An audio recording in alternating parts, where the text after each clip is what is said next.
कि कंफ्यूज नहीं। According to NEET, according to biological syllabus, it is 6th unit and 12th का ये first unit है। ठीक है, 12th का फर्स्ट यूनिट। तो यहाँ चैप्टर 1 इसलिए लिखा हुआ है, यूनिट 6 लिखा हुआ है, क्योंकि बायोलॉजी की 2 बुक है। ओके बच्चा, अब देखो आपको समझना ही है कि जब मैं ये चैप्टर आपको पढ़ा रही हूँ, reproduction in organism, it means कि ये ऐसा क्वेश्चन है, रिप्रोडक्शन इज लिविंग कैरेक्टरिस्टिक्स है क्या? फटाफट जरा रिप्लाई करना। रिप्रोडक्शन इज लिविंग कैरेक्टरिस्टिक्स है, इसमें तो कोई डाउट नहीं होना चाहिए। डिफाइनिंग कैरेक्टरिस्टिक है क्या? Is it defining characteristics?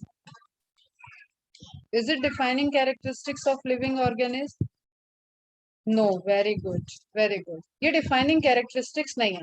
तो what I mean to say कि अगर ये लिविंग कैरेक्टरिस्टिक्स है तो आपको एक बैकग्राउंड में चलना चाहिए। जब मैडम डिटेल में इतना पढ़ाती है तो रिप्रोडक्शन हमने कहाँ कहाँ पढ़ रखा है ऑलरेडी? एनिमल किंगडम में पढ़ा है, हर किंगडम के हर फाइलम में जब हम पढ़ रहे हैं वहां पे तो हमने देखा है, रिप्रोडक्शन देखा ही है। ठीक है, प्लांट किंगडम में भी हमने पढ़ रखा है। तो everything you have to revise. आपको ये एनिमल किंगडम, प्लांट किंगडम, आपको फिर से एक रिवीजन करना है। और फोकस किस पे करोगे? रिप्रोडक्शन। ठीक है, animal kingdom I think 2 bar revise हो चुका है अभी तक, जो मैंने कहा था उसके अकॉर्डिंग। एक तो प्लांट किंगडम मैंने रिवाइज कराया था प्लांट फिजियोलॉजी के पहले। ठीक है, मॉर्फोलॉजी, एनाटॉमी, प्लांट किंगडम ये आपका रिवाइज था। एनिमल किंगडम इसी तरीके से रिवाइज हुआ था। तो एक बार पढ़ाना 2 बार रिवाइज हो चुका होगा नॉर्मली। अगर जिसका नहीं हुआ है वो इसको थोड़ा मेंटेन करें। एनिमल किंगडम एग्जांपल्स को शॉर्टलिस्ट करो और इनको प्लांट किंगडम एग्जांपल्स को शॉर्टलिस्ट करो।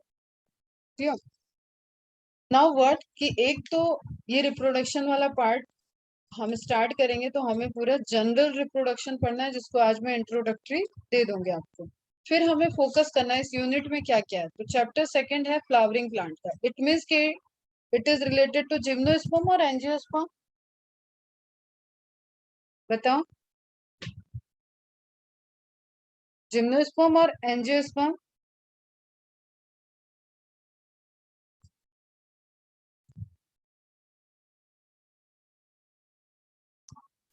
रिप्लाई करो फास्ट, अब इतना तो तेजी से बताओ ना एकदम।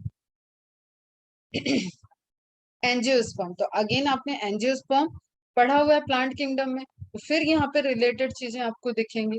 मैंने तुम्हें बहुत पहले बोला था 11th ही आपको डिटेल में पढ़ना है, 12th में बहुत सारा सब रिलेटेड रहेगा। तो आपके बेसिक कॉन्सेप्ट सब हो चुके हैं, सब आपने पढ़ा हुआ है। बस बायोमोलिक्यूल के ऊपर डीएनए के प्रोसेसिंग, मतलब डीएनए, आरएनए, प्रोटीन, इसका फॉर्मेशन का रिलेशनशिप उधर से है और उसके डिटेल्स आपको देखना है। तो मॉलिक्यूलर बेसिस ऑफ इनहेरिटेंस हुआ, जेनेटिक्स हुआ, ये सब उसके रिलेटेड चैप्टर रहेंगे। उसी तरीके से जो आपने किंगडम वगैरह पढ़ते वक्त आपने थोड़ी थोड़ी चीजें पढ़ी है, उन्हीं की डिटेल्स इस पूरे उसमें 2 चैप्टर्स में। एक तो रिप्रोडक्शन इन ऑर्गेनिज्म, मतलब इसमें पूरे complete biology point of view से आप देखते हो। ठीक है, आप डिफ्रेंशिएट नहीं कर रहे हो बैक्टीरिया, प्लांट, एनिमल, तो आप पूरा एक लाइफ स्पैन और सारी चीजें डिस्कस करोगे about the reproduction of living organism. फिर sexual reproduction in flowering plant है, that is related to plant and focus आपको एंजियोस्पर्म में करना है। तो इसके बैकग्राउंड में आपका क्या तैयार होना चाहिए, फिर से बता दे रहे हैं। एनाटॉमी, मॉर्फोलॉजी, क्योंकि ये सभी आपका क्या है, फ्लावरिंग पार्ट का ही था, फ्लावरिंग प्लांट का ही था। तो मॉर्फोलॉजी रिवाइज करो, एनाटॉमी रिवाइज करो, और इन्हीं के एनाटॉमी और मॉर्फोलॉजी में कहीं ना कहीं सेक्सुअल पार्ट छिपा हुआ था, उसको इवॉल्व करना है। ठीक है, डबल फर्टिलाइजेशन ऑलरेडी पढ़ा है, उसी का डिटेल देखना है, डेवलपमेंट देखना है, तो अब उस पोर्शन पे आपको फोकस कर। फिर आ जाता है ह्यूमन रिप्रोडक्शन। सुन लो सब बात जो हम ध्यान से बोल रहे हैं, कौन कहाँ से रिलेटेड हो। ह्यूमन रिप्रोडक्शन अगेन आप मैमल्स का थोड़ा सा पढ़े हो, वहां बहुत ज्यादा नहीं है, कहीं से आप इसको रिलेट नहीं कर सकते हो। थोड़ा सा आपने एंडोक्राइन सिस्टम के लास्ट क्लास में देखा था, जो सीक्वेंस उल्टा है। पहले आपको ह्यूमन रिप्रोडक्शन पढ़ना होगा, देन आपको ओवरी टेस्टिस पढ़ना होगा फॉर द एंडोक्राइनोलॉजी। तो वो सीक्वेंस क्योंकि आपको उल्टा मिला, तो this is part of human physiology का एक चैप्टर 12th में दिया। जैसे आपने सारे सिस्टम देखे ना, ह्यूमंस का डाइजेशन, रेस्पिरेशन, सर्कुलेशन, एक्सक्रीशन, उसी तरीके से ये एक सिस्टम हुआ ना, रिप्रोडक्टिव सिस्टम। तो this is part of 3rd chapter, is related to 5th unit of 11th। Okay, and इसी चैप्टर से रिलेटेड रिप्रोडक्टिव हेल्थ है, छोटा सा चैप्टर कि आप रिप्रोडक्टिव हेल्थ, रिप्रोडक्टिव डिजीजेस क्या है, उससे कैसे सेफ्टी वगैरह है, वो सारी यहाँ पे इंक्लूडेड है। तो ओवरऑल ये एक समरी रहेगा कि इस यूनिट में आपको क्या क्या पढ़ना है और पीछे के बैकग्राउंड से आपको क्या क्या रिलेटेड है। तो फर्स्ट चैप्टर के लिए आपको एनिमल किंगडम, प्लांट किंगडम के जो फाइलम वाले में अलग अलग types, asexual, sexual mode of reproduction आपने पढ़ा है, वेजिटेटिव प्रोपोगेशन मैंने पढ़ाया हुआ है, ब्रायोफाइटा के टाइम में कुछ एंथ्रीडिया, आर्चिगोनिया बताया है, देन स्ट्रोबिलस का फॉर्मेशन टेडोफाइटा में आया था, देन सीड का फॉर्मेशन जिम्नोस्पर्म में आया था, देन एंजियोस्पर्म में सीड, नेकेड सीड से नेकेड सीड था जिम्नोस्पर्म में, and covered seed, formation of flower, gynoecium, androecium, sepal, petal के साथ ये सारे आ गए थे आपके फ्लावर का स्ट्रक्चर। तो आपने एक हायरार्की देखा था कि किस तरीके से ये इवॉल्व हुआ। तो रेंज इस चैप्टर के, इस यूनिट के बहुत ज्यादा है, और आपका बैकग्राउंड में स्ट्रॉन्ग होना चाहिए कि जो आप चीजें पढ़ रखे हो वो स्ट्रांगली आपकी रिकॉल रहे और प्रिपेयर रहे। एक तो ये बात बेटा। दूसरी ये चीज कि बिफोर स्टार्टिंग द चैप्टर यहाँ पे काफी इंफॉर्मेशन है। जैसे कि आपने देखा है कि यूनिट के स्टार्ट होने के पहले कोई साइंटिस्ट के बारे में दिया हुआ है या कुछ इन्फॉर्मेशन दिया हुआ है, तो ये आपको अंडरलाइन करके रखनी है। तो मैं पहले बियॉन्ड द एनसीआर, मतलब एनसीईआरटी के बिफोर द चैप्टर जो गिवन इन्फॉर्मेशन है उसको कवर करेंगे, और उसके बाद हम आएंगे आपके चैप्टर। Is it clear? यहाँ पे किसी को कोई कंफ्यूजन कि पढ़ना कैसे, पूरी यूनिट को लिंक कहाँ से करना है, क्या चीज रहनी चाहिए आपके माइंड में, क्या चीज आपको आगे पढ़ना है, कैसे इलेबोरेट करना है, ये सब चीजें क्लियर है? ओके गुड, सबको क्लियर। तो चलो अब एनसीईआरटी जिनके पास है वो जरा इसको हाईलाइट कर लो। Biology in essence is the story of life on earth. नाम ही है इसका, बायो और logos. Logos means study, bio means living, living की study, the branch is biology. Who is the father of biology? अच्छा देखो, अब यहाँ पे क्वेश्चंस बहुत पुट होंगे, अब 12th में be ready for the questions and answer and be interactive. Who is the father of biology? अब इतना टाइम लग रहा है, फटाफट आना चाहिए answer. Aristotle, very good. Who is the father of zoology? Father of zoology? Aristotle. Botany? Botany?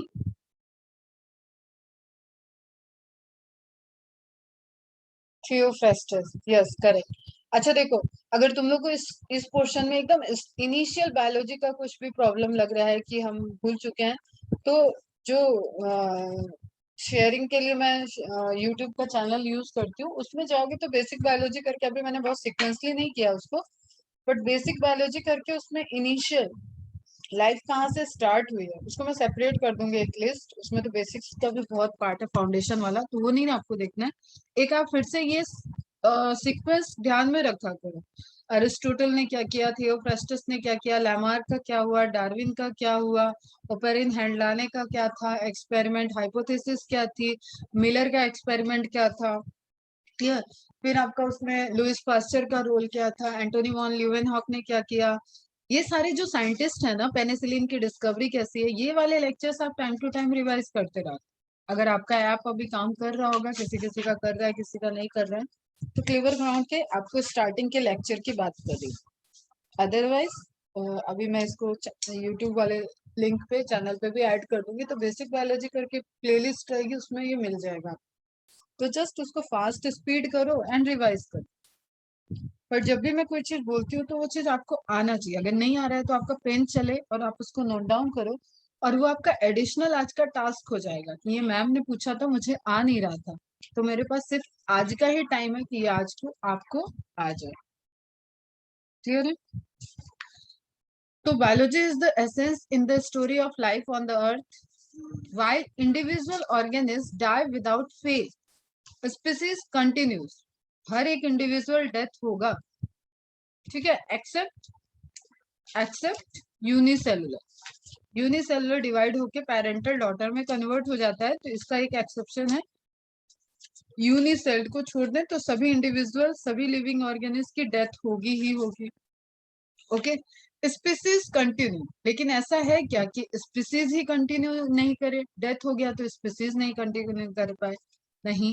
तो species का continuation that is directly dependent on the reproduction phenomena of particular organism. तो स्पीसीज कंटिन्यू टू लिव। अच्छा चलो बताओ species क्या है? What is species? Taxon में कौन सी कैटेगरी है, कहाँ प्लेस किया जाता है?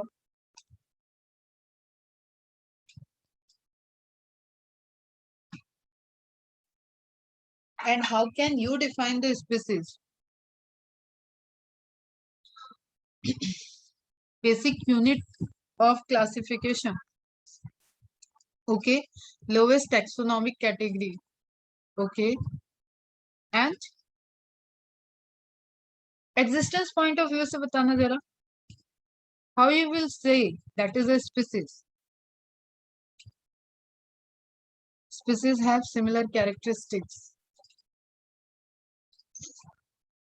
Most specific identification, yes.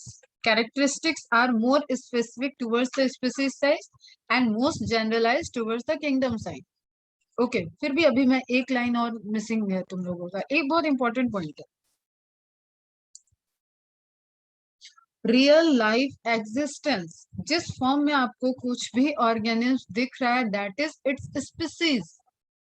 ठीक है, real entity of biological system, real entity of taxonomy जो दिख रहा है, बाकी सब ऑन पेपर है, जीनस ऑन पेपर, ठीक है, class on paper, order on paper, phylum on paper, everything is on paper, वो आप लिखते हो, लेकिन जो एक्चुअली आपको सराउंडिंग में दिख रहे हैं that is species.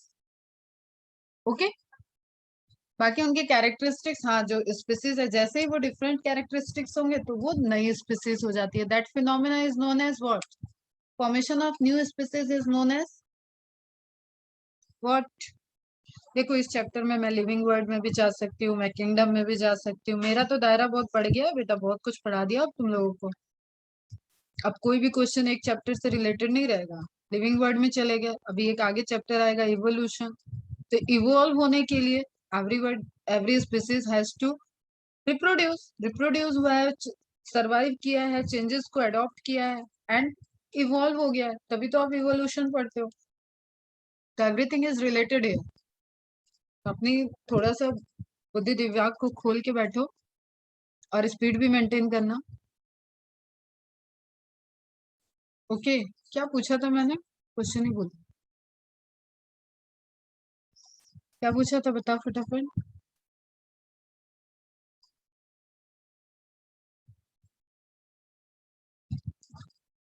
Speciation, reproduction नहीं, स्पेसिएशन। मैंने पूछा था कि what is the phenomena of formation of new species, process of continuation of species is reproduction, what is the phenomena of formation of new species. तुम सब bookish knowledge लिखते हो ना, इसलिए मैंने ये पकड़ा तुम्हारा, सभी मुझे लिख रहे हो having general characteristics, having similar characteristics, what it means? Similar characteristics नहीं रहेगा तो क्या कहोगे? उनको स्पीसीज नहीं रहेंगी, वो सिमिलर कैरेक्टरिस्टिक्स नहीं रहेंगे तो that result in the formation of new species. That's why I ask कि जो तुम लोग लिख रहे हो कि similar characteristics, similar morphological characteristics, obviously anatomical characteristics भी सिमिलर होंगी अगर कॉमन स्पीसीज है तो। रिलेटेड स्पीसीज के बीच में सिमिलरिटी मिलेगी, लेकिन एक स्पीसीज के बीच में कैरेक्टरिस्टिक्स का कंपैरिजन ऑफ सिमिलरिटी बढ़ता जाएगा, आइडेंटिकल नहीं होगा लेकिन बढ़ता जाएगा। ओके, तो अगर बहुत ज्यादा वेरिएशन होगा तो that result in formation of new species, which process is known as speciation. याद आ रहा है लिविंग वर्ड, पहला चैप्टर उधर का, पहला चैप्टर इधर का।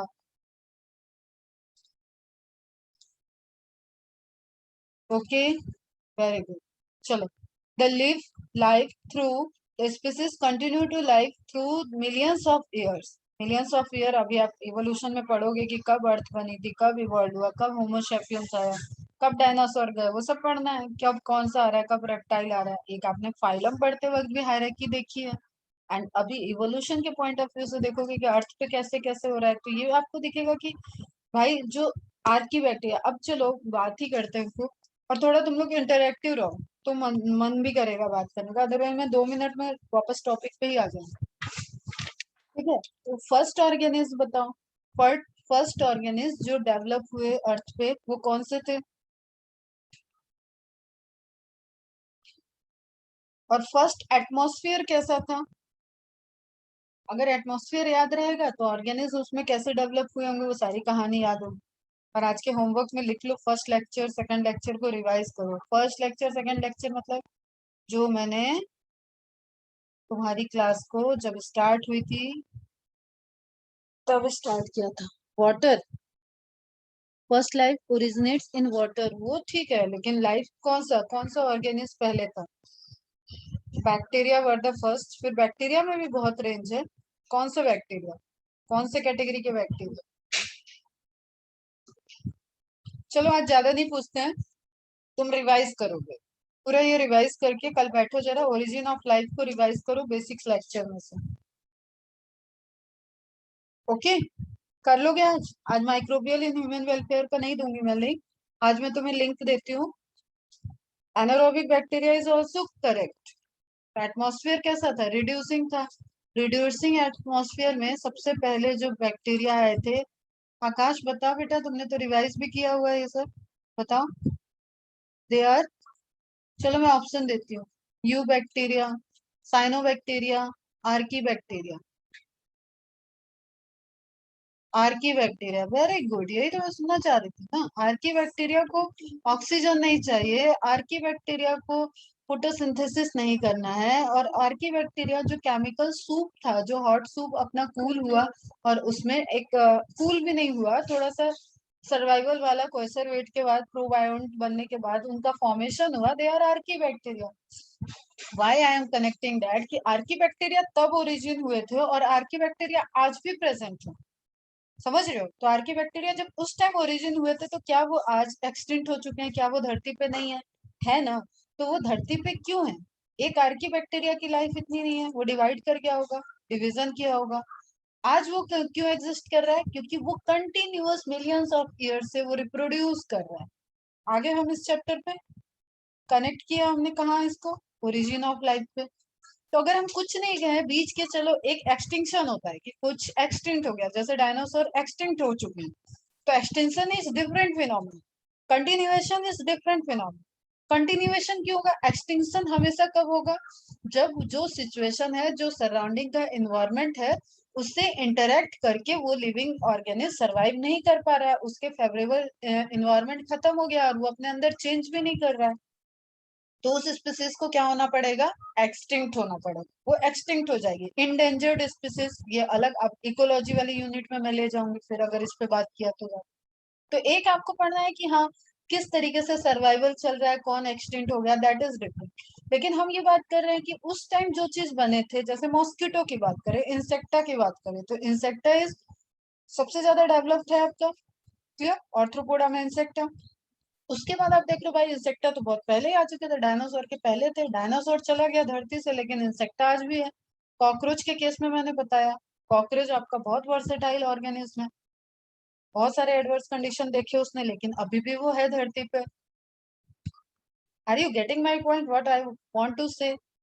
तो दैट कंटिन्यूटी इज बिकॉज उन्होंने एडॉप्टेशन किया, रिप्रोड्यूस किया, adaptation, reproduction, reproduction, variation, changes, and they sustain, उनकी स्पीसीज है। सौंदर्य समझ में आ रहे हैं, प्रतीक, सौंदर्य, मुजेर, मनवा, क्या मैं कह रही हूँ वो समझ पा रहे हो। तो that is the core of कि किस तरीके से एग्जिस्टेंस चल रहा है, उस कोर को आपको समझना है। ओके, तो while individual organism die without fail, कोई फेल नहीं, एक्सेप्शन है उसका यूनिसेलुलर, लेकिन वो बाकी सारे ऑर्गेनिज्म मरेंगे, कोई इमोर्टल नहीं है। Continue to live through the millions of years unless threatened by the natural, that is the extension. ये रिलेटेड किससे है, एक्सटिंक्शन से, थ्रेटेंड बाय नेचुरल, कि नेचुरली कुछ हो गया, जैसे आपने वो क्या बोलते हैं उसको, फिशेस को क्या बोलते हैं, उल्का पिंड को, स्टेरॉइड्स, ठीक है, स्टेरॉइड्स का अटैक हो गया, पूरी अर्थ अर्थ 5 बार खत्म हो चुकी है, ठीक है, लाइफ खत्म हो चुका है, लेकिन वो रीजनरेट हुआ। वो सब हम बात करेंगे तुम लोगों से जब हम इवोल्यूशन पढ़ाएं। तो नेचुरली कोई थ्रेटेंड हो तब तक वो, या तो लाइफ पूरी स्पीसीज, ये क्या कह रहा है, स्पीसीज का खत्म होना, क्लियर। और ये क्या कह रहा है, ये फर्स्ट सेंटेंस क्या कह रहा है, उस पर्टिकुलर ए ऑर्गेनिज्म जो जन्म लिया है वो मरेगा। और ये क्या कह रहा है, पूरी की पूरी स्पीसीज मर जाएगी। तो यहाँ से बड़े ट्रिकी क्वेश्चन बन जाते हैं, तो आपको एकदम क्लियर रहनी चाहिए। थ्रेटेंड बाय नेचुरल और एंथ्रोपोजेनिक। एंथ्रोपोजेनिक क्या होता है, ह्यूमन में कोई ऐसा कंडीशन, जैसे डोडो पक्षी का है, डोडो, डोडो का नाम सुना है तुम लोगों ने, डोडो पक्षी, डोडो बर्ड, डोडो बर्ड का एग्जाम्पल है तुम्हारे इकोलॉजी वाले पोर्शन में, एक्सटेंशन वाले पोर्शन में। अब डोडो बर्ड क्या है, ह्यूमन की एक्टिविटी की वजह से एक्सटिंक्ट हुआ है। बड़ा ही टेस्टी, बड़ा ही डिलीशियस रहा होगा, और ये डरता नहीं था। जो एडॉप्टेशन में इसको क्या लेना था, अगर इसको सरवाइव करना था, मैं एकदम शॉर्ट में बता रही हूँ, अगर डोडो को सरवाइव करना था तो इसको एडॉप्ट क्या करना था, कि ये ह्यूमन को देख के भाग जाए, क्लियर, ह्यूमन को देखे और भाग जाए। इसने डरना नहीं था, ये डरता नहीं था ह्यूमन से, और ह्यूमन ने इनको पकड़ना शुरू कर दिया। एक बार पार्टी की, 2 बार पार्टी की, तो भैया अब डोडो पार्टी की, डोडो पक्षी की पार्टी शुरू हो गई, तो धीरे धीरे डोडो क्या हुए, एक्सटिंक्ट हो गए, क्लियर। तो वो हो गया एंथ्रोपोजेनिक। अब आप इसके एग्जांपल्स देखोगे जब मैं एक्सटेंशन पढ़ाऊंगी आपको, तब वहां पे और बात करेंगे कैसे कन्वर्जन हो रहा है, कैसे एंथ्रोपोजेनिक, जैसे इंडस्ट्रियल इम्पैक्ट क्या है, इंडस्ट्रियल इम्पैक्ट से क्या एडॉप्टेशन करना पड़ा, उस एरिया की स्पीसीज, विटल स्पीसीज कैसे चेंज हुई, इस तरीके की बातें वहां पे करें। ओके, तो या तो वो सस्टेन करेंगे, species continue to live through millions of years, चलती रहेगी, अनलेस, कब तक, ये ऑप्शन में आ जाएगा, थ्रेटेंड बाय नेचुरल और एंथ्रोपोजेनिक और बोथ एक्सटिंक्शन। इस तरीके से 3 ऑप्शन आपको बन जाएंगे। तो ये क्वेश्चंस हैं, मार्क करो, जो एनसीईआरटी में आपको स्टार्टिंग में चैप्टर के बाहर लिखे होंगे। Now next, reproduction becomes a vital process. Vital process है without which species can not survive for long.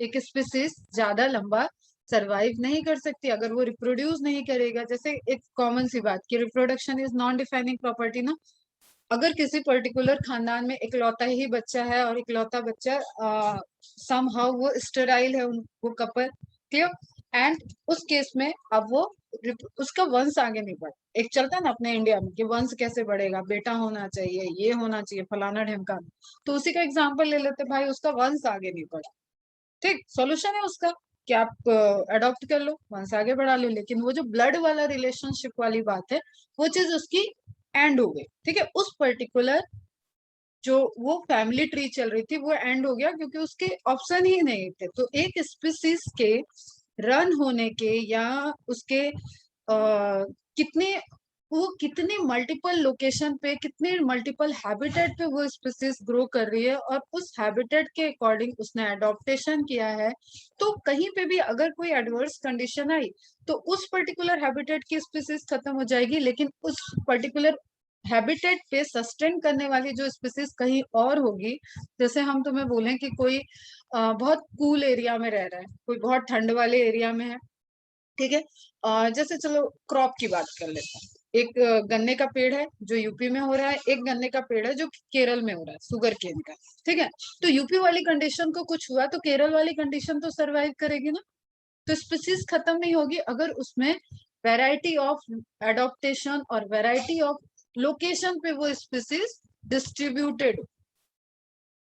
Okay, तो reproduction becomes a vital process, ये वाइटल प्रोसेस है जिससे एक स्पीसीज कंटिन्यूटी को मेंटेन कर सकती है, अदरवाइज वो लॉस हो जाएगी। कल क्लियर है। तो विच species can not survive for loss, without which, ठीक है। अगर स्पीसीज को सर्वाइव करना है तो अगेन वही है, reproduction is continuation for the species. Each individual leaves its progeny, हर एक इंडिविजुअल अपने प्रोजेनी को छोड़ देता है, मतलब अपने नेक्स्ट जनरेशन को, बाय ए सेक्सुअल और सेक्सुअल मीन्स। अब ये बहुत पहले मैंने तुम्हें बता रखा है कि टाइप्स ऑफ रिप्रोडक्शन क्या है, ए सेक्सुअल, सेक्सुअल, इनके डिफरेंसेस भी बताएं। अब एक और पढ़ा था तुम्हें याद हो, वेजिटेटिव। मैंने बोला था vegetative is a type of A sexual reproduction. तो कभी आपको रिप्रोडक्शन को दो कैटेगरी में डिवाइड करना हो तो just two categories there, asexual and sexual. अब I am not going to explain what is the difference between asexual and sexual, वो आपको रिवाइज करना है। और अभी देखेंगे इस चैप्टर में भी फिर डिटेल में। Sexual mode of reproduction enables creation of new variant because, अब ये बताओ, ये सेल डिवीजन में तुमने मियोसिस में पढ़ रखा है, व्हाट इट मीन्स, इस लाइन का मतलब क्या हुआ? Sexual mode of reproduction enables creation of new variant. What it means?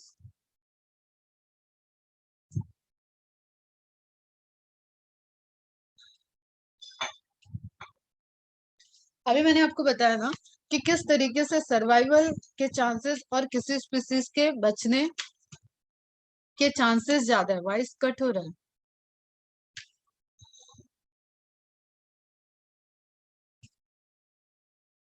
Okay, human physiology revise करो, ठीक है, अभी मत रिवाइज करो बट सुनो, क्लास को सुनो।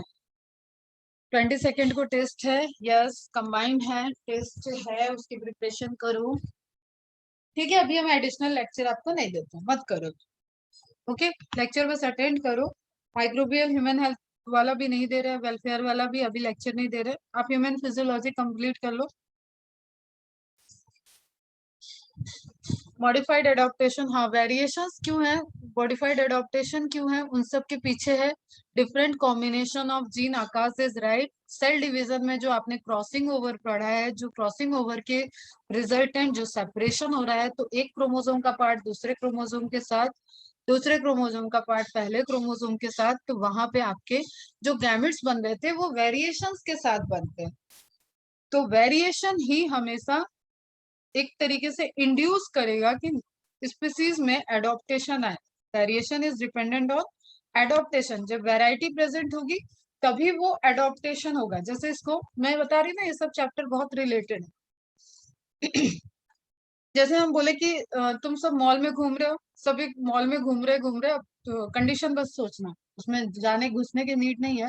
मॉल में एकाएक आग लग गई, ठीक है, या जस्ट चलो आग ही लगा लेते हैं थोड़ा, ठीक है। मॉल में किसी पोर्शन में आग लग गई और बाय चांस वहां पे तुम लोग प्रेजेंट हो, बच्चा पार्टी एक प्रेजेंट है, बहुत छोटे बच्चे का एक स्कूल का ग्रुप है वो भी प्रेजेंट है, एक वहां पे आर्मी वालों का ग्रुप प्रेजेंट है, क्लियर, एक आर्मी वालों का ग्रुप प्रेजेंट है, फिर मॉल के सिक्योरिटी गार्ड्स प्रेजेंट है, ये सारी चीजें वहां है। ऑल ऑफ सडन उस मॉल में आग लग गई, तो व्हाट हैपेंस, तुम अपने को बचा सकते हो, तुम छोटे बच्चों को बचा सकते हो, लेकिन तुम सबको बचाने के लिए उसमें से खुद ही सेलेक्ट होंगे वो जो आर्मी मैन है, वो सबसे फास्ट हो जाएंगे।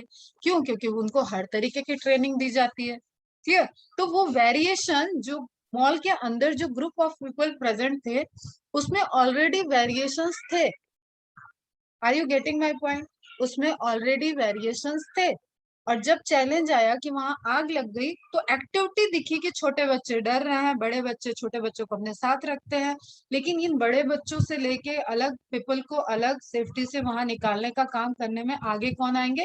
मॉल के सिक्योरिटी गार्ड्स, क्लियर। एंड उनसे भी आगे कौन रहेंगे? वो जो आर्मी वालों का ग्रुप वहां पे घूम रहा था, वो भी घूमने ही आया था, लेकिन उनके अंदर ऑलरेडी वो एबिलिटी थी कि वो इस फायर कंडीशन से किस तरीके से ट्रीट कर सकते हैं, किस तरीके से लोगों को सेव कर सकते हैं।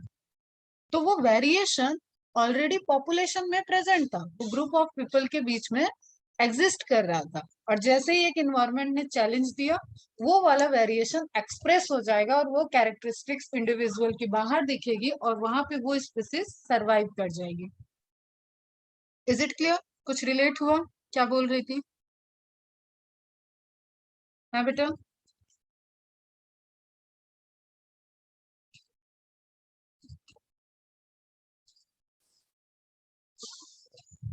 अभी भी वॉइस कट हो रही है? मीन्स इट इज ऑलरेडी, हाँ, it is already present because sexual reproduction promotes the combination, formation of combination को वो प्रमोट कर रहा है। तो कॉम्बिनेशंस ऑलरेडी बने हुए हैं स्पीसीज के बीच में, और उस कॉम्बिनेशन से जब आपको एक अडॉप्टेशन दिया जाएगा तो वहां पे अडॉप्ट करके उसके रिस्पेक्ट में एक्सप्रेशन हो जाएगा। क्लियर? जस्ट डिपेंड्स, समझो कि अभी कहीं पे फ्लड आ गया, तो फ्लड में वो लोग बच जाएंगे जिनको तैरना आता है। Clear?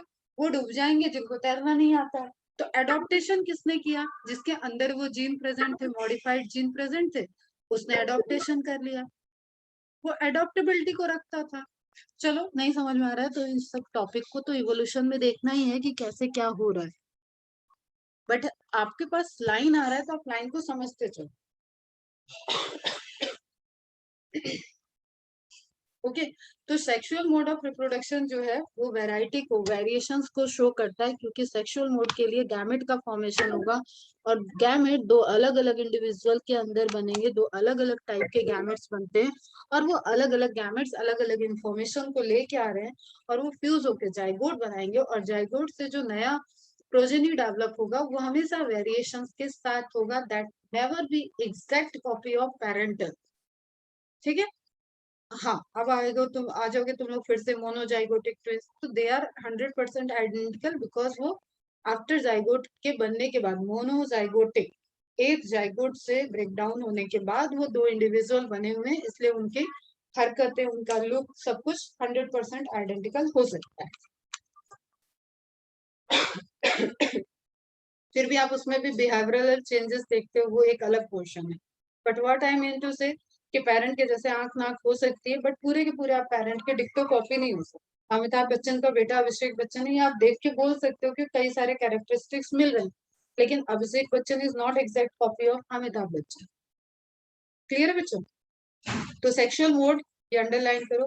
After reproduction enables creation of new variants. तो वेरिएंट्स पे हम चले गए, इतनी सारी कहानी बताए, वो हम बता रहे हैं कि वेरिएंट्स ऑलरेडी क्रिएटेड है और वो पॉपुलेशन में रहते हैं। As per requirement, as per challenges, environmental challenges जैसे आएगा तो वेरिएशन सर्वाइबिलिटी को शो करेंगे, so that survival advantage is enhanced. अगर सिर्फ asexual mode of reproduction चलता जाएगा तो क्या होगा? जैसा पेरेंट वैसा डॉटर, जैसा फिर ये डॉटर पेरेंट हो जाएगी, तो ये क्लोन्स होते हैं एग्जैक्ट फॉर्म। तो इनके पास एक ही कैरेक्टरिस्टिक्स है, बाढ़ आई तो किसी को भी तैरना नहीं आ रहा है, सारी की सारी स्पीसीज डूब गई। ठीक है, कोई वेरिएशन नहीं है। Is it clear? समझ में आ गया सबको? सो that survival advantage is enhanced. तो डायरेक्ट क्वेश्चन पूछेगा why survival advantage, in which case survival advantage is enhanced, और ये सब कई लाइनों के कॉम्बिनेशन आ जाएंगे। आपको ध्यान रखना है कि sexual mode of reproduction, variation, ready to adopt the natural challenges, इस तरीके की जो पॉपुलेशन, जो स्पीसीज होगी वो सर्वाइव कर जाएगी। Now, this unit examines the general principle underlying reproductive process in living organisms and then explain the details of this process in flowering plant. Humans as easy to relate representative examples. Example में आपको कोई example ले लिया और उसके part को देखा हमने। Clear? A related perspective on human reproductive health, क्योंकि अब फिर हम लोग ह्यूमन रिप्रोडक्शन में जाएंगे तो हमें उससे रिलेटेड, ऐसे पूरा एक चैप्टर है ह्यूमन हेल्थ एंड डिजीज, तो उसका एक छोटा सा पार्ट है हेल्थ एंड डिजीज। डिजीज का वो पोर्शन जो रिप्रोडक्शन से रिलेटेड है, जैसे एड्स, एड्स सबने सुना हुआ है, तो AIDS is related to, it's a kind of reproductive disease. ठीक है? सेक्सुअल ट्रांसमिटेड डिजीज में आता है, एसटीडी बोलते हैं उसको। तो आपको एक रेंज ऑफ रिप्रोडक्टिव हेल्थ, किस तरीके से हेल्थ, अब ये तो डिजीज हो गया, फिर रिप्रोडक्टिव हेल्थ कैसा होना चाहिए। जैसे आप एक ओवरऑल आइडिया लो कि कोई फीमेल है, वो कंसीव करेगी, वो बेबी बॉर्न करेगी, तो उसकी बॉडी मेंटेन होनी चाहिए। ठीक है? उसको मॉल न्यूट्रिशन नहीं होना चाहिए, उसको खुद की न्यूट्रिटिव वैल्यू बहुत लो नहीं होना चाहिए, उसका ब्लड एचपी लो नहीं होना चाहिए।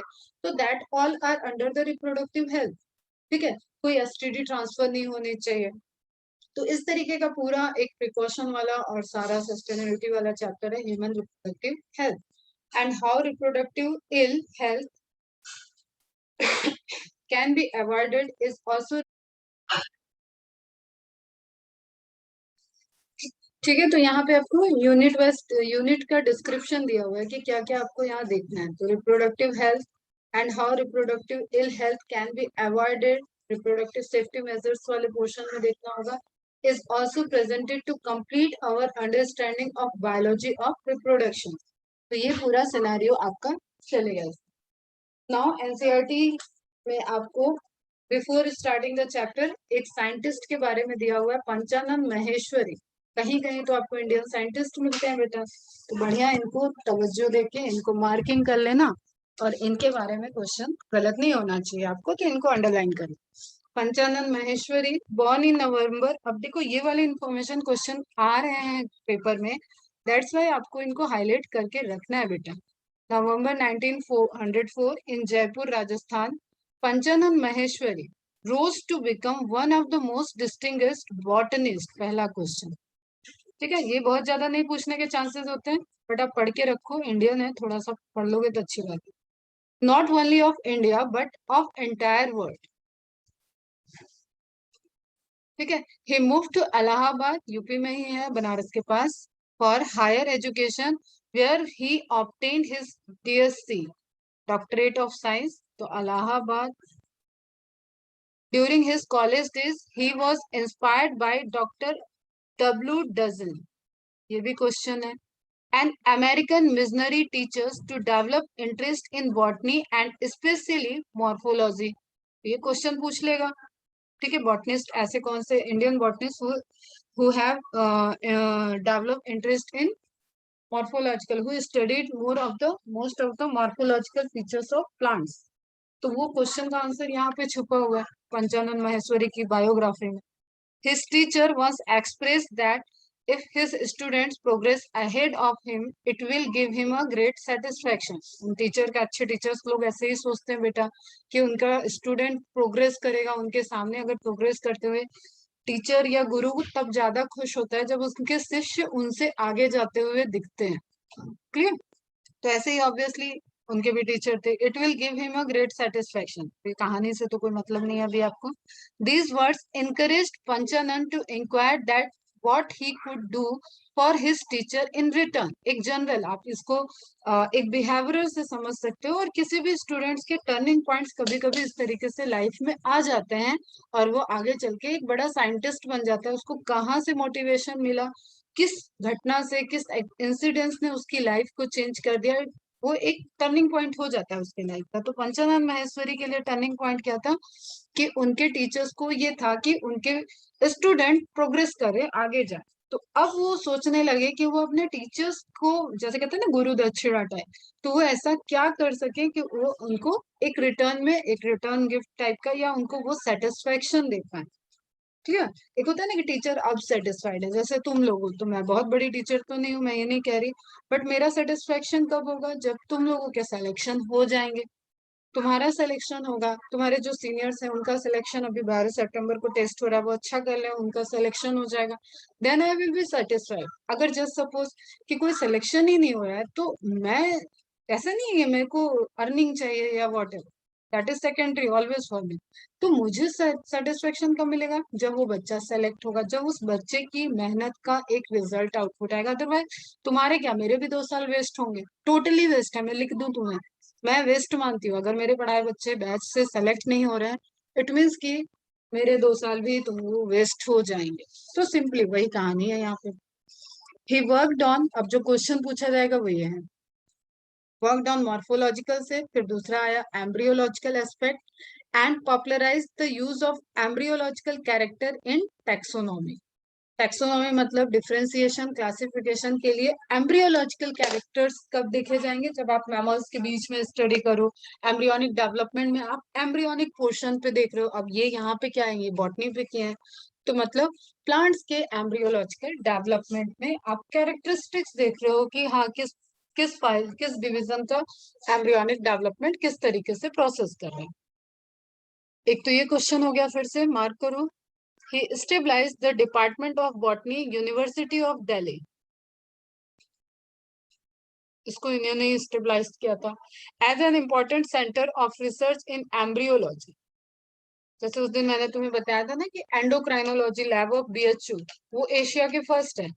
तो उसी तरीके से अगर आपको embryological study, tissue culture, plant tissue culture के लिए देखना हो तो हैदराबाद, दिल्ली, ये सब बहुत बेस्ट इंस्टीट्यूट में आते हैं.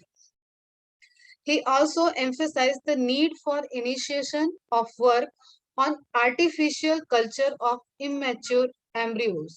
अब ये टिश्यू कल्चर जो है आपका, ये पूरी बायोटेक्नोलॉजी की एक ब्रांच है. इमेच्योर एम्ब्रियो, आर्टिफिशियल कल्चर मतलब आपने एम्ब्रियो को डेवलप करा रहे हो आप आर्टिफिशियल. एक तो नेचुरल क्या हुआ, उस प्लांट के अंदर फ्रूट बना, फर्टिलाइजेशन के बाद आफ्टर फर्टिलाइजेशन फ्लावर के पोर्शन ओवरी कन्वर्ट हो जाता है फ्रूट में, ओव्यूल कन्वर्ट हो जाता है सीड में. तो वो कैसा हुआ, नेचुरल एम्ब्रियोनिक डेवलपमेंट उसके अंदर चल रहा है एंड देन उससे नया सीड से नया प्लांट जर्मिनेट होगा. तो उसी तरीके से आर्टिफिशियल आपने एक कल्चर दिया और एम्ब्रियो वाला पोर्शन, फ्रूट पूरा एम्ब्रियो नहीं होता बेटा, सीड के अंदर एम्ब्रियो होता है. क्लियर. तो उस पोर्शन में कहीं डेवलपमेंट आप आर्टिफिशियल सप्लाई देके कर. Are you getting my point.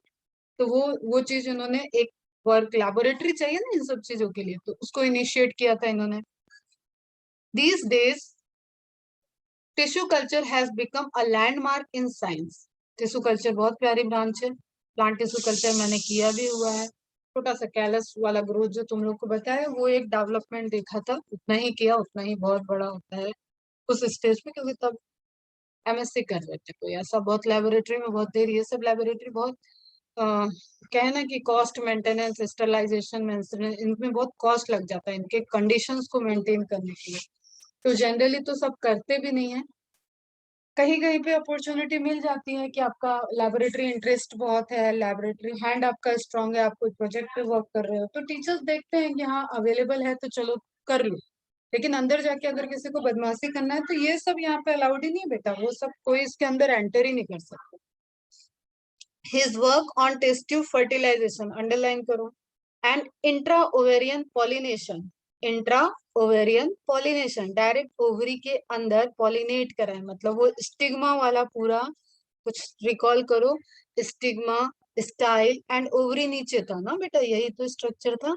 Stigma, style and ovary, thalamus. Clear. तो यहाँ तक पहुंचेगा पॉलन ट्यूब इस तरीके से एंड देन फ्यूज करेगा. तो इन्होंने क्या किया, direct intra ovarian pollination, male gamete को ओवरी के अंदर दिया और फिर उसके बाद एक्सपेरिमेंट डायरेक्ट कर दिया. तो वन वर्ल्ड वाइड एक्लेम, एक वहां पे एक इनको हाईलाइट, लाइमलाइट मिल गया. मार्क हो गई एनसीईआरटी. फिर आता है इनके क्या क्या अवार्ड है उससे related. He was honoured with fellowship of royal society of London, Indian national science academy and several other institution of excellence से इनको फेलोशिप टाइम टू टाइम मिलती गई. he encouraged general education and made a significant contribution to school education by his leadership in bringing out the very first textbook of biology, ये underline करो, for higher secondary schools published by NCERT in 1964. देख लो किसके पास पहुंचे. अब इनको श्रद्धांजलि देना बनता है कि नहीं बनता है, बनता है ना, तो इनको जरा याद रख लेना. एजुकेशन सिस्टम में इनका कंट्रीब्यूशन भी हो गया, इनका रिसर्च सेंटर, रिसर्च सेक्शन में भी इनका कंट्रीब्यूशन हो गया. उसके बाद जो आप एनसीईआरटी पढ़ रहे हो इसको इन्होंने फर्स्ट टाइम इन्होंने उसका इनिशिएटिव भी कर दिया. Is it clear. अंडरलाइन कर लेना जिनके पास एनसीईआरटी नहीं है, जब एनसीईआरटी आएगा तब अंडरलाइन कर लेना. बट इंपॉर्टेंट साइंटिस्ट है, इनके बारे में आप नोट डाउन करके रखो. ओके. इतनी कहानी के बाद अब स्टार्ट हुआ है चैप्टर 1. देख लो चैप्टर 1 के दो ही पार्ट हैं, एक है सेक्सुअल रिप्रोडक्शन, एक है सेक्सुअल रिप्रोडक्शन. ठीक है. Reproduction in organism, that is reproduce, किस तरीके से एक ऑर्गेनिज्म रिप्रोड्यूस कर रहा है, इसकी पूरी एक कहानी. ये सब हो चुका अपना बायोलॉजी इन एसेंस, ये सब हम लोगों ने पढ़ लिया. एबिलिटी टू प्रोड्यूस, अगर रिप्रोडक्शन को आप डिफाइन करना चाहो तो क्या लिखोगे, ability to produce new offspring to ensure continuity of one's species. नई स्पीसीज नहीं, one's species, already existing species को रिप्रोड्यूस करके ही उसकी कंटिन्यूटी को मेंटेन करना. नई स्पीसीज आ गई तो दैट इज चेंजेस, वहां पे स्पेसिएशन हो. ओके गुड, क्लियर है। ये तो कोई ऐसी बहुत बात है नहीं। एंथ्रोपोजेनिक एक्सटिंक्शन मैंने बता दिया, उसको अंडरलाइन कर लो।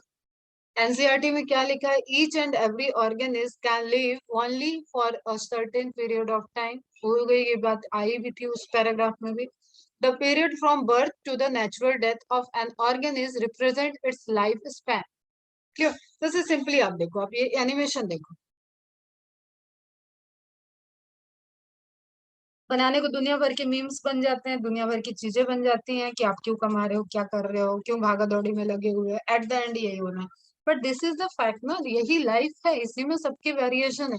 तो कोई चीज अगर आपको कॉमन देखना है तो कॉमन यही है कि एक बच्चा बर्थ लेगा, वो धीरे धीरे टीनेज होगा, एडल्ट होगा, पढ़ाई लिखाई पूरी होगी, शादी होगी, देन उसका बेबी बर्थ होगा, वो उसको पढ़ाने लिखाने के लिए वो कमाता रहेगा, कंटिन्यू कुछ बनाता रहेगा, और फाइनली वो बूढ़ा हो जाएगा, रिटायर हो जाएगा, उसकी चीजें वीक होने लगेगी, उसकी डेथ हो जाएगी। यही थ्योरी चल रही है। इसका कोई एक्सेप्शन तो है नहीं धरती पे, चाहे वो खली महाबली हो या कोई भी हो, सबकी डेथ एक दिन होनी ही होनी है। Is it clear? समझ में आ रहा है? तो दिस इज व्हाट, ये एक लाइफ की जर्नी है जो कॉमन चल रही है। तो इसी को क्या कहते हैं? From birth. अब यहाँ पे एक ट्रिकी क्वेश्चन बनता है। फ्रॉम बर्थ टू डेथ दिया रहेगा ऑप्शन में, बस फटाफट बेटा जी। Option A from birth to the natural death, from option B from birth to the death, clear. Option C both, बच्चा लोग करेंगे बोथ, हो जाएगा गलत। ये natural word very very important, this natural word. Accidental किसी की डेथ हो जाती है, वो लाइफ स्पैन नहीं है, वो उस पर्टिकुलर बंदे का लाइफ स्पैन कैसा कि इसकी आयु 25 साल थी, इसकी आयु 72 है, इसकी आयु 90 ईयर्स है। तो आप वो पर्टिकुलर इंडिविजुअल की बात कर रहे हो, that is not for a species. एक स्पीसीज के पॉइंट ऑफ व्यू से आप from birth to natural death बात करते हो, और उस रेंज को लेते हैं डिफरेंट डिफरेंट ऑर्गेनिज्म में, उनका लाइफ स्पैन बोल। Its life span of a few organism are given, figure देखते हैं अभी। Several other organisms are drawn for which you should find out their life spans and write in the species provided. अब चलो ये हम homework में देते, but हम ही दे देंगे और तुम उसको फिल इन द ब्लैंक्स करोगे, और जो डेटा हम देंगे वही करेक्ट है, वही आपको लिखना है, गूगल करने नहीं जाना। उसके रेंज है भाई। बायोलॉजी पढ़ो तो थोड़ा रिस्ट्रिक्टेड पढ़ा कर, उसकी डाइवर्सिटी है। ठीक है, एक हाथी एशिया में, एक हाथी अफ्रीका में, दो वैरायटी ऑफ हाथीज हैं, तो एक रेंज ऑफ लाइफ स्पैन मिलेगी आप। क्लियर? तो examine the life span of organism represented in the figure, ये देखते हैं। Isn't it both interesting and intriguing to note that it may be as short as a few days or as long as a few thousand years? अब क्या कह रहा है ये कि जब आप बात कर रहे हो कि जो लाइफ स्पैन है, वो लाइफ स्पैन किस तरीके से, आप यहाँ पे जैसे कुछ दिया हुआ है, कुछ फिल इन द ब्लैंक्स दिया हुआ है, कुछ नहीं दिया हुआ है, इसका आप स्क्रीनशॉट ले लो, फिर बात करते हैं इसको। Just take the screenshot. ठीक है, और छोटे बच्चों की जैसे वर्कबुक होती है ना, उसी तरीके से छोटे बच्चों जैसा वर्कबुक में जहां जहां ईयर्स नहीं दिए हैं अपनी एनसीईआरटी फिल कर लेना बेटा। जैसे बनाना ट्री का नहीं दिया तो बनाना ट्री यहाँ देखो, यहाँ दिया हुआ है 25 ईयर्स, तो फिल दे, यहाँ पे भर लेना पेंसिल से। ओके, तो व्हाट इट इज सेइंग कि आप एक देख रहे हो कि यहाँ पे रेंज कितना है। आप लिविंग ऑर्गेनिज्म बोलते हो तो यहाँ पे एक आपको हायर, चलो पकड़ते हैं हायर क्या दिया हुआ है, आई थिंक यहाँ बनियान ट्री का हायर रहेगा 200 ईयर्स, जबकि इससे भी पुराने पुराने बनियान ट्री ऑलरेडी धरती पे एग्जिस्ट कर रहे हैं। लेकिन हम क्या बात कर रहे हैं बेटा? एवरेज, मीन, क्लियर, जो जनरलाइज्ड हो सके उसकी बात हो रही है। ओके, तो आप देख रहे हो कि थाउजेंड्स ईयर्स की जो बात हो रही है, वैसा भी इंडिविजुअल धरती पे प्रेजेंट हो सकता है, ऐसे ट्रीज प्रेजेंट हो सकते हैं। और डेज में आ जाते हैं, तो डेज में ये फ्रूट फ्लाई का दिया हुआ है आपको एग्जांपल, 30 डेज, ड्रोसोफिला बोलते हैं इसको। जेनेटिक्स में ये बार बार आएगा आपके नाम इसके लिए, इसलिए ये भी ध्यान रखो, मार्क करके रखो। तो आप क्या देख रहे हो कि कुछ ईयर्स में है, कुछ ईयर्स में है। यहाँ पे बटरफ्लाई दे दिया आपको, ये भी डेज में हो गया, 15 डेज में कन्वर्ट कर दो। वीक्स में कन्वर्ट करोगे, ये भी वीक्स में है। तो व्हाट इट इज सेइंग कि लाइफ स्पैन का एक रेंज है कि लिविंग ऑर्गेनिज्म की कुछ दिनों की भी लाइफ हो सकती है और कुछ कई सालों की भी लाइफ हो सकती है. तो there is a huge range. Parrot 140 years. Yes बेटा. क्लियर. Cow 20 to 25 years. अब ये तुम लोग अपना बैठ के फुर्सत में देखते रहना, खुश होते रहना. राइस प्लांट आपको पता है कि क्रॉप लगाना पड़ता है. ये हर साल एनुअल एनुअल क्रॉप्स होती हैं. हर साल लगाना है, हर साल इनसे क्रॉप मिलती है. ऐसे मैंगो ट्री जैसा नहीं है कि एक ट्री से ही आपको बार बार फ्रूट मिलती रहे. क्लियर. खेती जो करते हैं ना, उस तरीके से. तो आप ये पढ़ते रहना बढ़िया से. हम कुछ और इंटरेस्टिंग पॉइंट पे बात कर लेते हैं फटाफट. ये हो गया अपने उसी पैराग्राफ की चीजें हैं जो एनसीईआरटी के चैप्टर के पहले दिए हुए. Preserves the continuity of species. Reproduction क्या करता है? कंटिन्यूटी ऑफ स्पीसीज को प्रिजर्व कर रहा है. रिप्रोडक्शन की एप्लीकेशन हो गया. Essential to the transmission of hereditary information. एक हेरिडिटरी इंफॉर्मेशन जो पेरेंट्स से बच्चों में आ रही है, उसके लिए उनको बीच में जिस प्रोसेस से जाना पड़ रहा है, that process is fertilization. That process is related to reproduction. तो रिप्रोडक्शन यहाँ पे आ गया. Essential to the transmission of hereditary information which is carried in the DNA form. Gene बोलते हैं, इंफॉर्मेशन पोर्शन को जीन बोलते हैं. Why is reproduction an important life function? इसका आंसर आना चाहिए आपको. Reproduction is the only life process, only रखना ध्यान, that is optional for the organism but essential for the survival. मतलब वो डिफाइनिंग फीचर भी नहीं है, लेकिन सर्वाइवल की स्पीसीज के सर्वाइवल के लिए बहुत जरूरी है. क्लियर. एक कपल स्टेराइल हो सकता है, एक कपल फर्टिलाइजेशन नहीं करे, वो ठीक है एक स्पीसीज के सर्वाइवल के लिए, लेकिन पूरी की पूरी पॉपुलेशन ही फर्टिलाइजेशन नहीं करे किसी वजह से, तो क्या होगा? स्पीसीज एक्सटिंक्ट हो जाएगी. वही बात है. क्लियर है. इसका स्क्रीनशॉट ले लेना. सब्जेक्टिव आंसर के लिए भी बहुत प्यारी लाइन है. Reproduction is the only life process that is optional for the organism. Optional. ठीक है. रिप्रोड्यूस नहीं कर रहा है then it is okay. Okay. जैसे बाल ब्रह्मचारी लोग होते हैं, तो वो तो रिप्रोडक्शन नहीं करें. उन्हें जैसे सन्यासी लोग हैं, उनको गृहस्थ जीवन से नहीं लेना देना है, तो वो रिप्रोड्यूस नहीं कर रहे हैं. उनके लिए ऑप्शनल हो गया. लेकिन पूरी ह्यूमन पॉपुलेशन रिप्रोड्यूस नहीं करेगी तो ह्यूमन स्पीसीज एक्सटिंक्ट हो जाएगी. अब एक बहुत इंपॉर्टेंट क्वेश्चन आता है, लाइफ एक्सपेक्टेंसी. क्लियर. कि उस पर्टिकुलर एरिया की लाइफ एक्सपेक्टेंसी क्या है. जैसे एवरेज एज क्या है. आपको पता है जापान की एवरेज एज कैसी है? वहां पे ओल्ड पीपल के लोग ज्यादा हैं. क्लियर. चाइना और इंडिया का कैसे है? चाइना में वन चाइल्ड पॉलिसी चल रही है. इंडिया में 2 चाइल्ड पॉलिसी आधी अधूरी है, कोई कहीं है कहीं नहीं है. तो लाइक की पॉपुलेशन, एवरेज पॉपुलेशन किस तरीके की है, एवरेज एज कैसा है लोगों का, वो हो जाती है वहां की लाइफ एक्सपेक्टेंसी. ठीक है. ये भी आपका आएगा इकोलॉजी वाले पोर्शन में, आपको फिर से पढ़ना होगा किस तरीके से पॉपुलेशन ग्राफ और ट्री बनता है. वहां पे आएंगी ये बातें. तो life span is the maximum an organism can live to. Can word याद रखना. नेचुरली. ठीक है. तो ये पूरे स्पीसीज की बात हो रही है. होमो सैपियंस सैपियंस की बात होगी तो ये बात अप्लाइकेबल होगी. किसी पर्टिकुलर इंडिविजुअल का एक्सीडेंटल या समहाउ डेथ हो सकता है उससे पहले. Life expectancy is the median. एक तरीके से आप हाफ कह सकते हो कि वहां का एक एवरेज कितना है.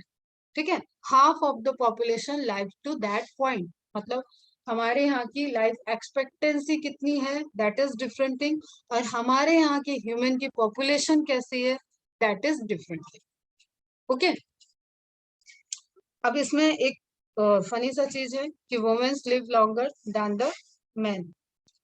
क्लियर. तो लाइफ एक्सपेक्टेंसी का एक ग्राफ है, वो सब हम तुम लोग को वहीं पढ़ाएंगे इकोलॉजी वाले पोर्शन में, जहाँ पे आप देखोगे डेटा बेस्ड की कैसे वुमेन्स का सर्वाइवल, हम लोग की कंट्री में वुमेन्स का सर्वाइवल ज्यादा है. हार्ट अटैक के भी केस में आप एक पढ़ते हो कि हार्ट अटैक के केस में भी अभी वहां पे मैंने सर्कुलेटरी सिस्टम में भी बताया था कि मेंस के चांसेस ज्यादा है comparatively to women. Between these two extremes are the lifespans of the most other living organisms. एक जो आपका ये एनसीईआरटी का पॉइंट ही हो गया. तो कंटिन्यूएशन में क्या था कि आप ये कह रहे हो कि फ्यू डेज से कई साल के जो होती है उस तरीके से लाइफ स्पैन वेरी कर सकता है. क्लियर. और फ्रॉम बर्थ टू डेथ इसके बीच की ही बात है. Spans of most other living organism, और उसी स्पैन के बीच में ही सारे ऑर्गेनिज्म हैं जो उस पर्टिकुलर पॉपुलेशन से रिलेटेड होंगे। अब हम क्या है, ह्यूमन पॉपुलेशन। तो आप कुछ भी देखो, आप रत्नागिरी की पॉपुलेशन उठाओ भाई, कुछ नया चीज आपको नहीं दिखेगा ना। या तो बच्चे दिखेंगे, ठीक है, मतलब चाइल्ड दिखेंगे, टीनेजर दिखेंगे, टीन दिखेंगे, देन एडल्ट दिखेंगे, देन मीडियम एज के लोग देखेंगे, ठीक है, 40 वाले, 40-50 वाले, फिर आपको ओल्ड एज वाले दिखेंगे। तो यू कैन फाइंड आउट कि यही रेंज है, इसी के भी इन बिटवीन ही सब कुछ वहां पे प्रेजेंट होंगे।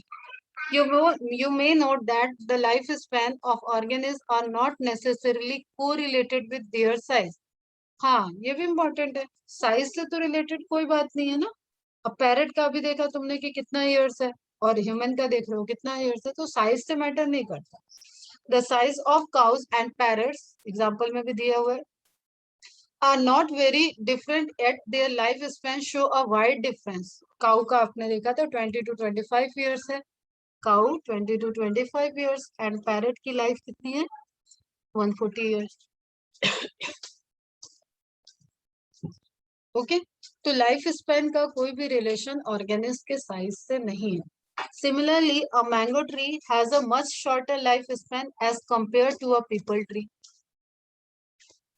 कोई रिलेशन नहीं है कि आप साइज देख के बता दो कि ये कितने साल का है। Whatever be the lifespan, death of every individual organism is a certainty. ठीक है, एक्सेप्शन क्या है, no individual is immortal except single celled organism unicellular. इसका रीजन आपको पता होना चाहिए। रीजन वही है, parent cell divide to form daughter cell.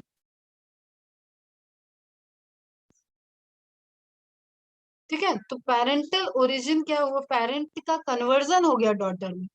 That's why हम कहते हैं कि वो यूनिसेलुलर खत्म नहीं हुआ। क्या होगा, देखो प्रोसेस क्या होगा, जस्ट लुक हियर, सेल है, सेल ग्रो करेगी, सेल का साइज बढ़ गया, सेल डिवाइड करेगी, डिवाइड करेगी,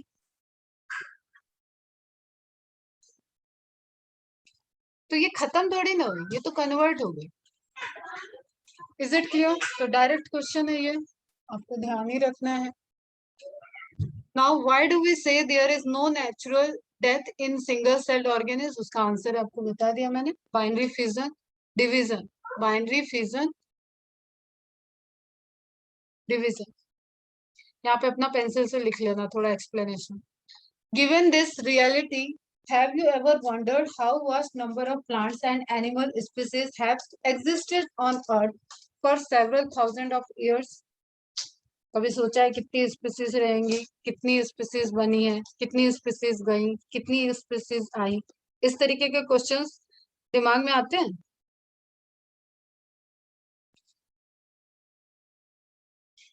पूछ रहा है, तुमसे पूछ रहा है, हमसे नहीं पूछा है। हैव यू वंडर्ड पूछा है। क्लियर? तो अराउंड मतलब आप समझ लो 10 मिलियन स्पीसीज आप पूरा लिविंग वर्ड की जो आइडेंटिफाइड है, ये मैंने तुम्हें लिविंग वर्ड में बताया हुआ भी है, 10 मिलियन अराउंड जो आइडेंटिफाइड है वो आपके कैसे हैं, प्रेजेंट है। ठीक है, लेकिन इससे भी ज्यादा ऑलरेडी ये तो नोटेड है, लेकिन उसमें भी नहीं नहीं, क्लियर, उसमें ये टोटल प्रेजेंट स्पीसीज का आंकड़ा है, बट अराउंड 2 मिलियन आप कह सकते हो, या 1.5 तक आप जा सकते हो जो नोन है, आइडेंटिफाइड।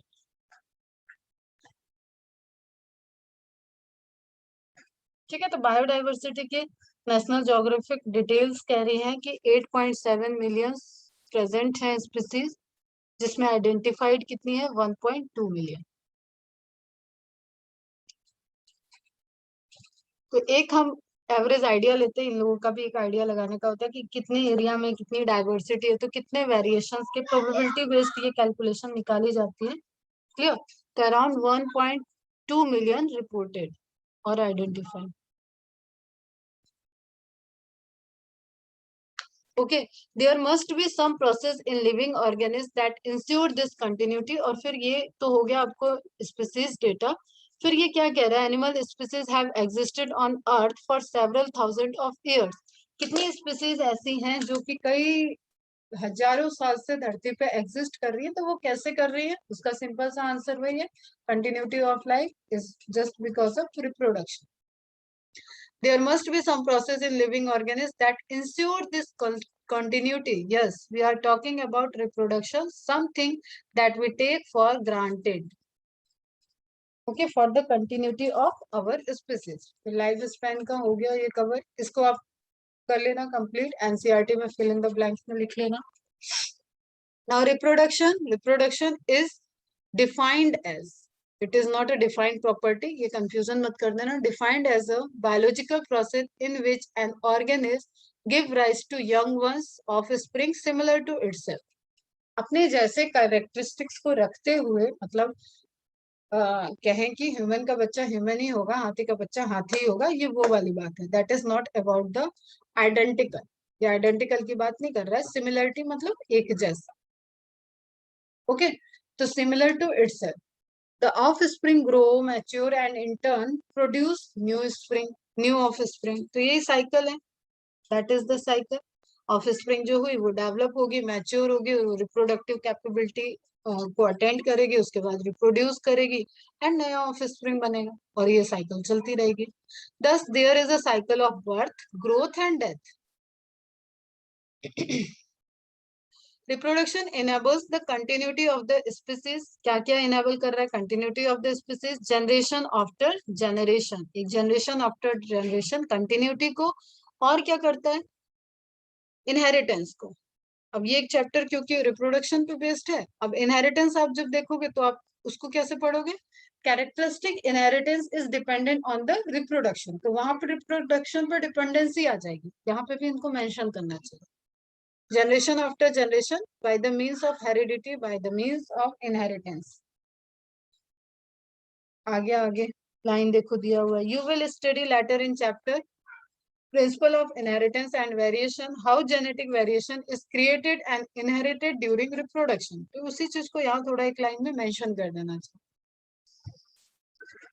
अब बताओ, इतनी कहानी क्लियर है? कुछ ऐसा नया बहुत टफ चीज पढ़ाया नहीं है मैंने, सिर्फ एक ऐसे चल रहा है कि हाँ सामने बैठे होते, शायद ऑफलाइन क्लास हो रहा होता तो एक हेल्दी डिस्कशन होता. अब अकेले मुझे बोलना है, तुम्हें सुनना है, तो ऐसे बहती गंगा जैसे पानी कहीं का कहीं जा रहा है, कोई का कोई बात निकल रहा है. तो एक आपको कनेक्टिंग लिंक सारी समझ में आनी चाहिए कि how it is related to evolution, how it is related to kingdom, how it is related to development, how it is related for the continuity, how it is related for the survivability, how it is related to the adaptation, ecology, everything, variation, सब आपको एक mind में आ जाना चाहिए. सब चीजों का की अगर कहो तो that hidden into the reproduction. Characteristics का, जीन्स का फ्लो होना उस पे ही डिपेंड करता है. Is it clear? अब हम कल देखेंगे, चैप्टर को स्टार्ट करते हैं. टाइप्स ऑफ रिप्रोडक्शन से broadly asexual reproduction and sexual reproduction. अब छोटे क्लास से पढ़ते आ रहे हो ये सब, तो कृषि की भी बुक में लिखा हुआ है. Fission, budding, spore formation, regeneration, fragmentation, vegetative propagation. इसको हमेशा ध्यान में रखो. Vegetative propagation is a type of asexual reproduction. जब तक आपको इसको सेपरेट करने को ना बोले तब तक आपको 3 टाइप्स ऑफ रिप्रोडक्शन नहीं लिखना है. और क्वेश्चन में ही पूछ रहा है कि write down the 3 types of reproduction, then you have to go with the asexual first, then vegetative, then third sexual reproduction. Is it clear?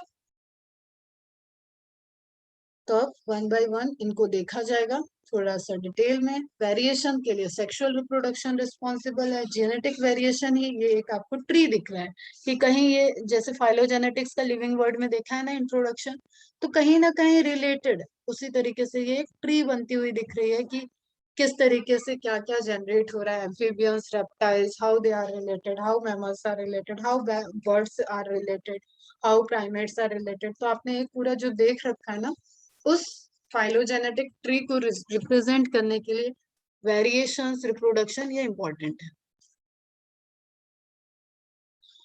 Okay, clear? हाँ, अब कोई तो मुझसे पूछ रहा था सिलेबस क्या है टेस्ट का. टेस्ट का सिलेबस ऑलरेडी कई बार बताया हुआ है. फिर से सुनो कि पूरी ह्यूमन फिजियोलॉजी आ रही है एक्सेप्ट रिप्रोडक्शन. तो 11th वाली ह्यूमन फिजियोलॉजी आ रही है, 7th चैप्टर आ रहा है. उन 7 चैप्टर में 35 क्वेश्चन सिर्फ एंडोक्राइनोलॉजी से होंगे। ओके, तो एक चैप्टर का केमिकल कोऑर्डिनेशन का वेटेज ज्यादा है।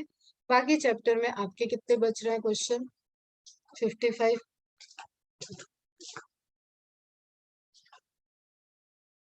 ये चैप्टर आपके बाकी के 6, तो ये क्वेश्चन आपके बाकी के 6 चैप्टर से आ जाएंगे, जिसमें आपका डाइजेशन, ब्रीदिंग, एक्सक्रीटरी, सर्कुलेटरी और न्यूरल मस्कुलर, ये सब है। Is it clear? कोई डाउट? तब बढ़िया से पढ़ाई करो, बढ़िया रिवीजन करो। इस वीक में मैं नहीं दे रही हूँ कोई भी revision lecture microbial human welfare का, नेक्स्ट वीक में करा देंगे। चलो bye bye, take care. NCERT mark कर लो, और ज्यादा ऐसा कुछ है नहीं अभी आज के लेक्चर। आज के लेक्चर में क्या, पूरे ही चैप्टर में आपको ऐसा कुछ ज्यादा नहीं दिखेगा, बट पढ़ते रहो। चलो बाय बेटा।